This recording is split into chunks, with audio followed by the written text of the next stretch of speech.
Hello, everyone, and welcome to another fun-filled episode of 1, 2, 3 Wrestling. I will be your host once again. I am Nick Slade, along with my cohort, Kristen. Still not feeling too well, so I will be doing most of the talking as we did in the last episode. So for this episode, we are going to talk about the next night of Japanese action with Wrestle Dynasty. Now, this one's going to be a lot of fun because it doesn't just feature wrestlers from New Japan Pro Wrestling. It also features wrestlers from AEW, Ring of Honor, CMLL, and Stardom. We got 5 promotions in this boogaloo. So are you ready to get started with this, Kristen? Yeah. All right. Let's go ahead and get started with the first kickoff match tonight, which is going to be for the International Women's Cup, which is going to see Persephone from CMLL taking on Athena from Ring of Honor, taking on Willow Nightingale from AEW, and taking on Momo Watanabe from Stardom. So the winner of this match will get a women's championship match of their choosing from their respective promotion. So the lead up to this match, essentially, they had a bit of a tournament, called that, qualification matches for some of them. So for AEW, Willow Nightingale defeated Serena Deeb and Jamie Hayter to earn this spot. Momo Watanabe, she qualified by defeating Siryu Tomoko Inabe and Suzuki qualify. Athena beat Billy Starks, Layla Hirsch, and Red Velvet to qualify, and Persephone beat Rhea, Isis, it's going to be Sanelli, and I'm going to butcher this, Zeus's Puerto Rican superstar. So yeah, essentially we got to think about who's most likely to be a challenger for their respective companies' titles, which really, Athena's the current Ring of Honor Women's World Champion, so I kind of doubt she would win and go after like the TV title, which kind of makes me wish she had lost the title at Final Battle. That way it would make it less predictable for her, at least for her involved. So part of me thinks that Willow Nightingale would win and go after the TBS champion, Mercedes Moné. But you could have somebody from CMLL or Stardom set that up as well. What do you think? Nightingale. Yeah, let's go straight to that. Makes sense because we were talking about like who's going to beat Monet, and we'll get to her a little bit later in the show. And Nightingale would be a opponent that would make sense because she's the one who Monet took the title off of. She didn't have a very long reign with her first run, but even if she wins, doesn't mean she'll win the title. But she could be another good challenger for her. So okay, so we're both going to go with Nightingale. Sounds good. All right. We bring this down a little bit. So for our next kickoff match, the Ring of Honor World Tag Team Champions, the Sons of Texas, which is Dustin Rhodes and Sammy Guevara, are going to defend against House of Torture members Yoshinobu Kanemaru and Sho. Let's see how they set this up. So, 2 of Texas' favorite sons. Doesn't seem like there's really much to build up. It's just kind of thrown together. I'm thinking because Dustin Rhodes currently has 2 titles. He has the Ring of Honor World Tag Team titles and the Ring of Honor 6-man titles with the Von Erichs. So I was kind of wondering if he was how long until he drops at least one of those titles. But I don't know. You think they dropped the Ring of Honor World Tag Team titles to New Japan wrestlers? Rephrase that. You mean, do you think they'll drop them to House of Torture? I mean, yeah. I don't know. I mean, Ring of Honor has, even before AEW bought them, has routinely put titles on New Japan people in the past. We've had like Ishii be television champion, Suzuki be television champion. But I don't think Dustin Rhodes and Sammy Guevara are going to drop the titles on a pre-show, even on Dynasty like this. So I'm thinking they're going to retain. Yeah, I see retention. Okay. So this one's going to be, we have no idea. It's going to be a Lucha Gauntlet match. It's going to feature 4 people from CMLL and 4 people from New Japan Pro Wrestling. We have no idea who's in this match. They have not announced any competitors. So there's no way of knowing who's going to win. I guess we can just guess if it's a CML wrestler is going to win or a New Japan wrestler. New Japan. Yeah, but it's a Lucha Gauntlet match. I'm thinking they want to give CML a big win on this show. So I'm going to go with CML wrestler. This would be a little different. Let's move along. All right. So we're on the main card. First one's on the main card too. For the New Japan Strong Women's Championship and the Rev Pro Wrestling Undisputed British Women's Championship are on the line as the Strong Women's Champion Mercedes Moné defends against the British Women's Champion Mina Shirakawa. So Shirakawa won the title back at Rev Pro's 12th anniversary show back in August. So she's held title for 130 days. While Monet has held a Strong Women's title since Forbidden Door back in June. She's held the belt as it's recording 181 days. Now, Monet is also still currently the TBS champion, so she currently has 2 titles. So the question is, will this be where she drops a Strong title, or are they going to put 3 titles on Monet? I could honestly see either happening. What do you think, buddy? Shirakawa. Yeah, I would thought that she would drop the TBS title before she dropped the Strong title. But if she is going to drop the Strong title, it would make sense to lose it to a Stardom wrestler like Shirakawa, so the belt can be brought back over to Japan side. And yeah, I don't see them.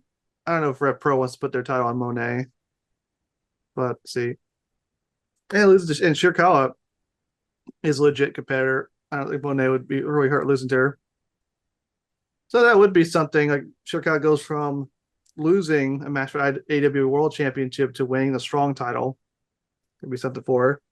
So I can agree with that. I agree with Shirakawa pulling it off and getting at least 1 title off Monet.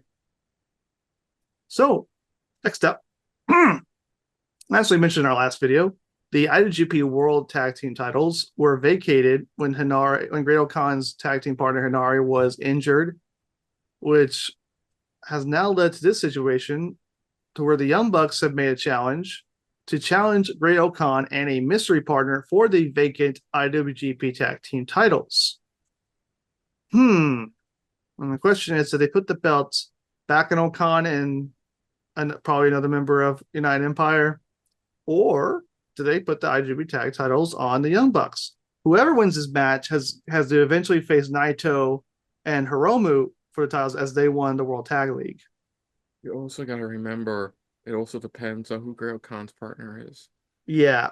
Which I have a feeling I know who probably maybe. What's your guess? Returning Will Ospreay. You think so? He's not on any other part of this card. That's He just lost a World's End. And don't forget, Ospreay is still technically the founding member of United Empire.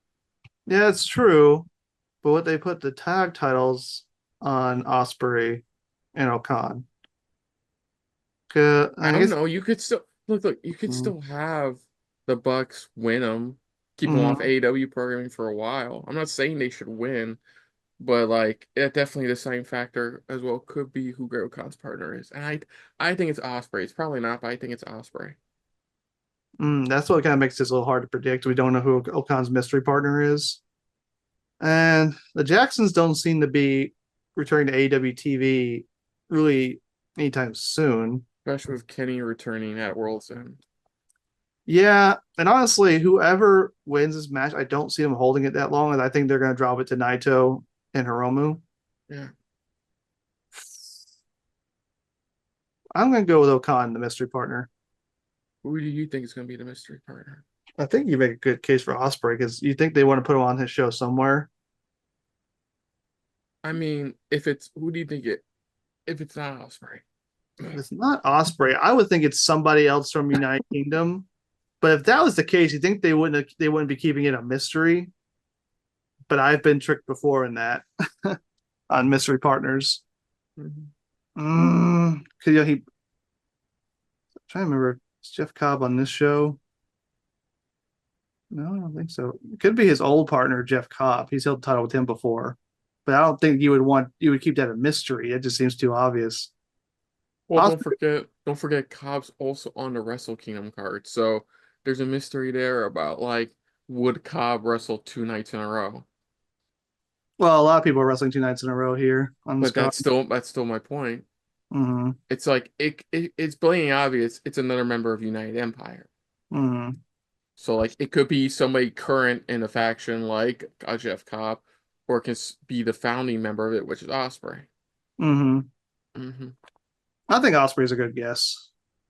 So I'm gonna go with that. Okay. All right. So did you pick the winner? Did Yeah, you I said go? the Bucks. Oh, you're gonna go with the Bucks. Okay. Yeah, like you said, it's like you said, their title reign will be short. They'll lose them to the next challengers, and then they'll be back maybe on AEW programming in a matter of no time. That just make me wonder if Osprey is the mystery challenger. Do you have him come in as a mystery challenger and lose? I know you know context to pin. I guess like you need to have some AW big AW wins on here. You know, I think we're gonna get some later on. Okay, we'll just go with that. So next up, for we now know will be for both the never open weight and the AEW International Champion. Tomohiro Ishii will challenge the winner of Wrestle Kingdom's Takagi versus Takeshita. Now, on our Wrestle Kingdom video, we both agreed that Takeshita is going to win both titles. So let's go with the assumption it's going to be Ishii versus Takeshita. Takeshita If retains. yeah, we get right to the point there.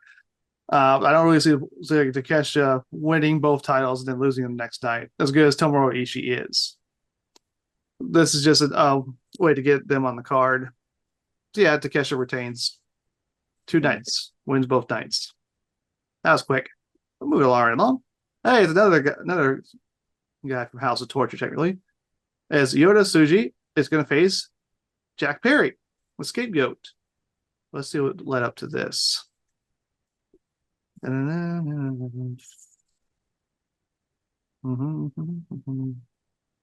Okay, so back at Fighting Spirit Unleashed in November, Jack Perry attacked Tsuji and seemed to be motivated by a lingering jealousy from back in the spring. Scapegoat tells it as Perry looking to bring Tsuji to the dark side to realize his full potential and for Perry to potentially become champion. Yeah, the process. This is not for a belt title. What does that mean? I don't know what this means. If Tsuji Oh, wins yeah. at Wrestle Kingdom, the global heavyweight title, this will be for the global heavyweight Oh, that title. makes sense. Okay, I see the little thing there. Okay, so I think we both agree. Yeah, Tsuji would win the global title. So I don't see him losing after one night. So I think he's going to beat Jack Perry. I say, yeah, when Tsuji wins / retains. Mm-hmm. Okay, we both agree on that. Speaking of global champion, Dave Finlay is taking on Brody King. And should Dave Finlay retain his title, this match will be for the global title. But let's go with the assumption it's not, since we both agree Finlay's losing the title at Wrestle Kingdom. So let's see how this match came to be. So Brody's promoted Finlay and teamed with the yet-to-be Rebel King a handful of times, most recently at Windy City Riot in 2022. Finlay took a very different turn since, becoming the leader of the War Dog faction of Bullet Club, while Brody King is a member of the House of Black. So it doesn't really seem to be much leading up. This match just seems to be just thrown together. So Finlay versus Brody King. Since I don't think this is going to be for global title, this could go either way. I say Finlay wins / retains. Yeah, if it's for the title, I think Finlay wins. Definitely. Yeah. And they haven't really Brody King's not really in a position to where he would be hurt by a loss. So yeah, I can go ahead and give it Dave Finlay. If he does lose the title the night before, this can help him regain a bit of momentum back. So if he's champion or not champion, we both agree Dave Finlay is winning. Yeah. Okay. Okay. So this could potentially be the main event. Although I think the next match is going to be the main. Actually, no, any of these matches could be the main event. Who knows? But it's going to be Shota Umino versus Claudio Castagnoli. And should Umino win the IWGP World title at Wrestle Kingdom, this will be for the title. So, Umino versus Claudio. This could definitely be a good match. Let's see. Claudio. Oh, yeah. So, Umino is angry at Jon Moxley. because Be he's an not happy. asshole. Yeah, he's not happy with Moxley forming the Death Riders and becoming a jerk. And so he's trying to get to Moxley, but he has to go through. Let's see. So Umino reacted with fury at Moxley sending an emissary to the Tokyo Dome, and for that emissary to be Castagnoli, Umino responded to Moxley with an enraged "F you, John Moxley," and will carry a chip on one shoulder, and will be facing Claudio. So I think Umino's winning this. I do think they're probably setting eventually doing in Japan Umino versus Moxley, and especially if Umino does win the IWGP World Title, I see him retaining here. Right. So I'm going to go with Umino winning. Sounds good. It'd be interesting though if Moxley, if they do fight Moxley is still AEW champion, if it's IWGP champion versus AEW champion. We'll see. See how long Time left in the year. Yeah, let's see how long Moxley holds the AEW title. Yeah, but yeah, I agree. Uno wins / retains.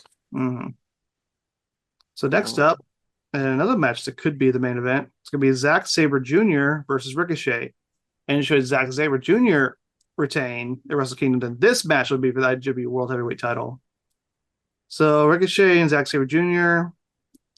is going to face it for the first time over 7 years. For their first meeting was back in 2013. The most recent was in 2017 in Australia.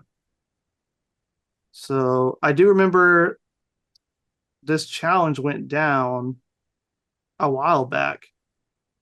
I think it was during the G1, wasn't it? I think so. But I think that's before Zack Sabre Jr. won the title. So I guess whoever wins is kind of determines if Zack's champion or not. Like we both agree that we think Zack's losing the title at Wrestle Kingdom. So in this match, this could go either way. If it is for the world title, then I say Zack Sabre Jr. retaining. I think regardless, ZSJ wins / retains. Yeah, I'm just trying to think about like the win-loss ratio between New Japan people and AEW people, because we've been pretty New Japan heavy on picking winners. But I don't know, they probably Whoa. When we get to the final match we have to discuss, I think that'll change. yeah. But yeah, I can agree. Ricochet's also kind of in a storyline where he's in a downward spiral. It's like it's just being another chip on his shoulder to losing this match. But interesting if he plays heel in this match like he's been doing in AEW. Mm-hmm. So yeah, we're gonna go with Zack Sabre Jr. Tap out. It's not. I don't think it's gonna be like for brand supremacy kind of pay-per-view. I think these are just matches put to a supercard card put together for New Japan. Yeah, but usually when you do these crossover cards, you do want to make all the companies look relatively even with each other. I don't get those vibes with this one. Okay, so in their singles record, Sabre is actually up 4-3. So let's see if he moves that up. All right, and another match that could also be the main event. Like any of these last three matches could be the main event, but we're going to see Kenny, by God, Omega make his in-ring return, taking on the New Japan Strong Champion Gabe Kidd in what seems to be a non-title match. Like I assume it's a non-title match. AEW EVP Kenny Omega. By God. So honestly, we can talk about how this led up to this, but Kenny is winning. It's his return match. Well, come on, man. Build it up. Okay. So let me see. So it was a power struggle this year that Omega made his first public appearance in front of fans since his life-threatening illness. And may know he wants to return to the ring action with New Japan Pro Wrestling at Wrestle Dynasty. It was a touching and emotionally charged moment. After the interview, saw Omega flub his name. Gabe Kidd confronted Kenny Omega backstage, and the two came to blows. Since then, Kidd claimed that Omega deliberately made a private situation public, while Omega criticized Kidd's unprofessional nature. Oh, this sounds familiar. Am I reading too much into this? You know what I'm talking about. So Kidd, Omega betrayed the essence of pro wrestling that resides in the cerulean blue, and now whatever that means. And now the Madman claims to represent. To Kenny, Kidd is a dangerous liability to wrestling at large and needs to be shut down. What will happen at the Tokyo Dome? Kenny's winning. Yeah, I agree. Kenny's winning. Kenny, by God, Omega. First match back. Gonna win. gonna give him momentum towards his current AEW EVP angle they're rolling with. Because one thing we forgot to mention in our post-show review is that Osprey, or is it not Osprey? Okada Omega 5, I think. That's not happening for a while. Are I they don't. really gonna push that back all the way to All In? We'll see. Like, why tease it now then? I hate when they Why do not? because you They got tease Rock Cena 2 a whole year before Rock Cena 2. yeah, but you can explain that with Rock being gone, the Hollywood for that whole time. Like, how are you gonna keep Okada and Omega away from each other? Fine. It looks like they're playing him on the EVP angle. Like he's gonna be the one on-screen personality running things. Because they blatantly have Daniels announce he's no longer EVP. Daniels announced he's himself no longer EVP. Okay. So it'll probably get to a point where he will start really wrestling again. I'm not saying it's gonna take till All In for him to wrestle in AEW again. I'm saying Okada Omega will not happen until probably All In at the latest. Okay. It's a big match. Honestly, you could do it on any show, but they really want to save it for All In. I think that's gonna be in June. No, Is that June? later. Remember, All In's an August show. Yeah, but they're kind of rearranging things this year. Let me check. Let me see. Pay-per-view. July. Yeah, you're right. It's July, like mid-July. Okay. Yeah, they're moving things around because now All In's going to be in July, Forbidden Door's going to be in August, and I assumed an All Out will be in September. So I guess at least they're trying to separate All In and All Out for more in a week or two. Mm-hmm. Yeah, because with the card we got Dynasty in January, Grand Slam February, Revolution March, and then only thing announced ahead of time after that is All In and Forbidden Door. Then of course All In 2026 back in London. Right. But all right, so which match do you think is going to be the main event? Which match do I think is gonna be the main event? Yeah. I don't know. It'll be for I think it'll be whichever match is for whoever holds the IWG World Heavyweight title. So Um, we're thinking maybe Umino Claudio. Umino Claudio or ZSJ Ricochet. I can see ZS Ricochet because both are really big names, and it's the first time they fought each other in a while. It's one of those two. Because you could put Kenny in the last match, but it's kind of a match where we know he's going to win. So you probably want to put the last match be a little bit more unpredictable. Yeah. So I guess the next question though is, what do you think is going to be the best match of the night? Oh, I was looking that up while you were talking earlier. Oof. I heard a match for the tag titles. Or honestly ZSJ Ricochet. ZSA Ricochet definitely has the most potential. Mm, Honestly, it really for the tag title one, it really depends on who Grail Khan's partner is. yeah, I'm gonna go with ZSJ Ricochet. You can't Okay. really go wrong with that. Okay. I'll go with the tag title match. All right. IWGP tag title match. Mm-hmm. All right. Do you have any other thoughts before we move along? Oh, just want to go to bed. All right. All right. Well, that's going to do it, folks. If you need a channel like us who likes to review all this cool stuff, hit that like button and comment down below and make sure to share it around. Share around. If you like us talking about some Tokyo Dome action, make sure you hit that subscribe icon and that bell icon as well. Let us know your thoughts on Wrestle Dynasty, on what you think is going to be maybe the main event, what's going to be the best match tonight, and what you think is going to be the overall effect of this big super card. And make sure you let us know your thoughts about our predictions as well. So, in other places you can find me on the World Wide Web, you can check me out on the socials, check me out on Facebook, on Instagram, and on XX Twitter, baby. But also make sure to follow the Reaction Bros over on X, Instagram, and like it on Facebook. And be sure to check out our friend Afro Mobro at Afro Mobro. Check out his cool ass beats. Yeah. So, but if you want to look for some more recent reactions, you can check out our last AEW show where we did our post show thoughts because you guys were there live for World's End. So yeah, be sure to check that out. Do you need anything else before we check out, partner? Wrestle Kingdom 19 will be regular reactions. Wrestle Dynasty 2024 will be just a post-show review. Exactly. All right, then. Until next time, folks, I'm Nick Slade. I'm Kristen. And this has been a very two-night Tokyo Dome filled episode of 1, 2, 3 Wrestling. And we will see you guys later. Hey guys, thanks for watching. If you want to check out any of our previous reactions, as well as one of our other SRB shows, check out one of the playlists down below. And if you want to check us out in the social universe, you can find us on Twitter and Stardust at Super React Bros, as well as on Facebook at Super Reaction Bros.